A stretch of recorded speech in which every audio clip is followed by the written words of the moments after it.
I'm Julianne Russo, a Windsor filmmaker. I spent part of the winter observing a team of young editors and book designers in Marty Gervais' editing and publishing practica. The students were expecting to launch the two books April 2nd, but with the interruption of the global pandemic, the book launch has been postponed. Enjoy this behind-the-scenes look of the collaborative work that went into the production of these two books by Windsor writers, longtime poet and teacher Laurie Smith, and Windsor's first Youth Poet Laureate, Samantha Badaoa. I was totally impressed with the presentation the students just gave on the cover design and the interior design of the books. They were professional, they were extremely articulate, and the products of their efforts were actually excellent. Well, it was very professional. They didn't seem like students in a class. It was really well done, very clear. We had a good picture of what they did and all the work that's involved. Yeah. The cover presentation was excellent. What I liked about it was how they collaborated, how they worked through the design ideas to get to their final ideas.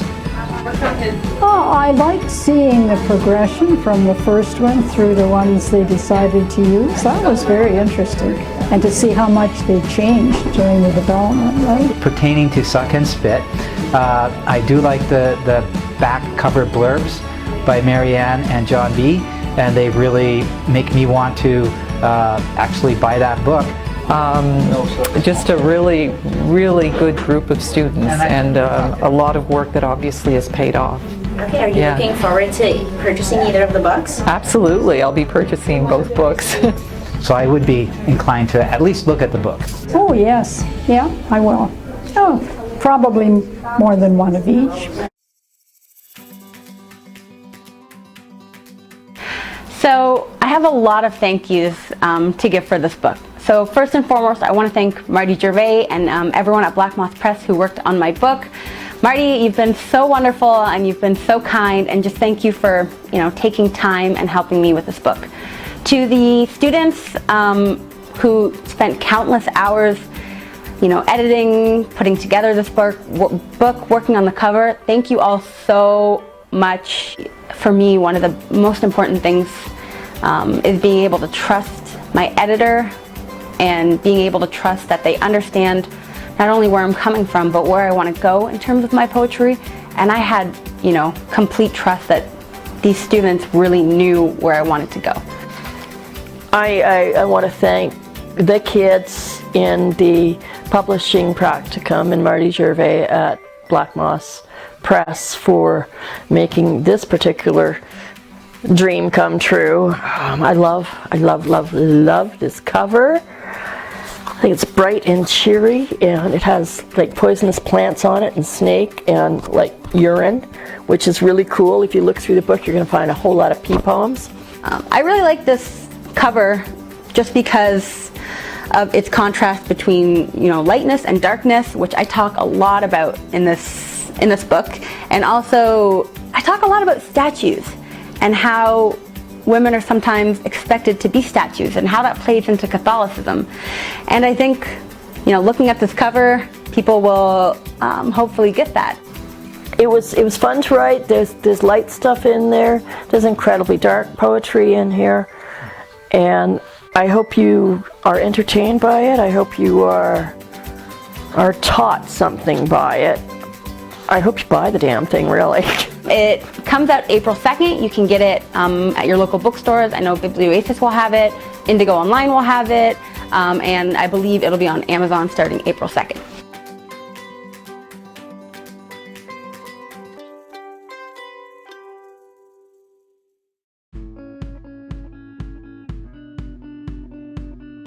I'm Laurie Smith, author of Suck and Spit. It's my latest poetry collection, and it's about poison.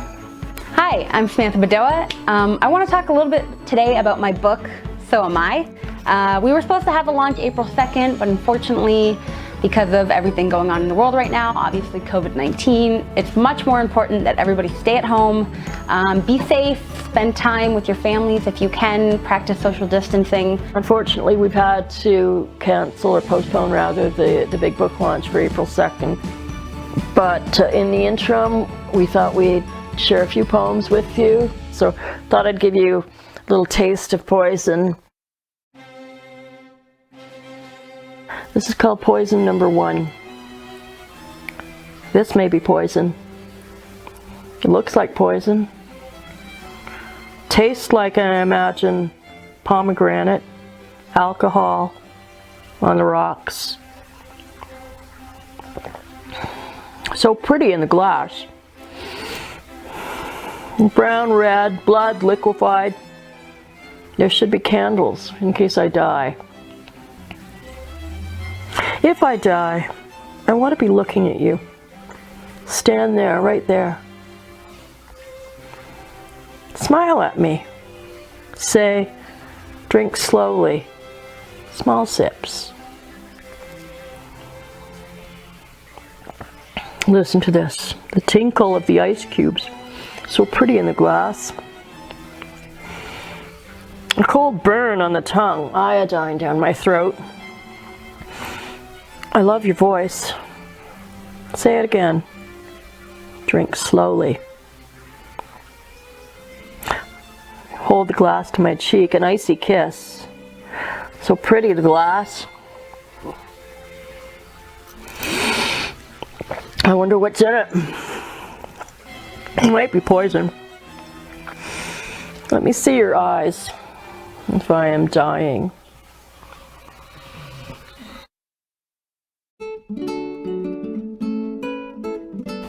Okay, so I'm going to read a poem called Mom Makes Me Go to Easter Mass.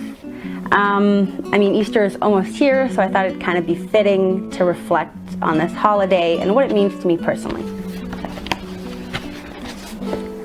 My mom makes me go to Easter Mass.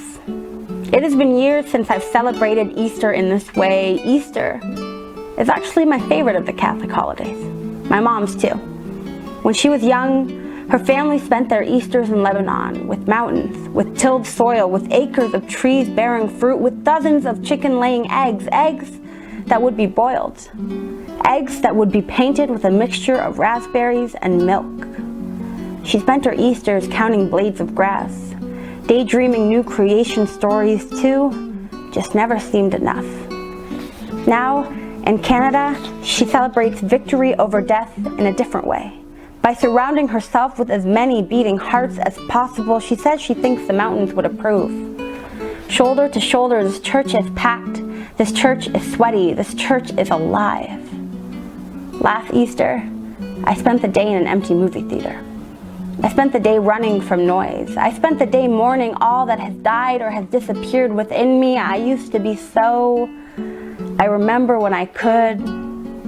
Some days it can feel as if I am fading, as if I am paralyzed. I have come closer to vanishing than I ever thought possible, but I am not Jesus. I'm definitely not Lazarus. I know that once I'm gone, I'm gone.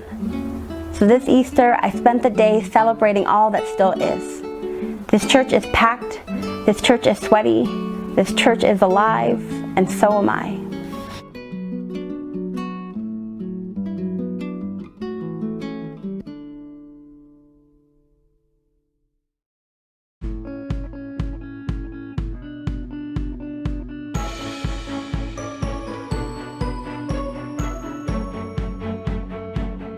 So that's my book, available April 2nd. Grab it if you guys can. Thanks. Cut that. Just cut it someplace, yeah. Yeah.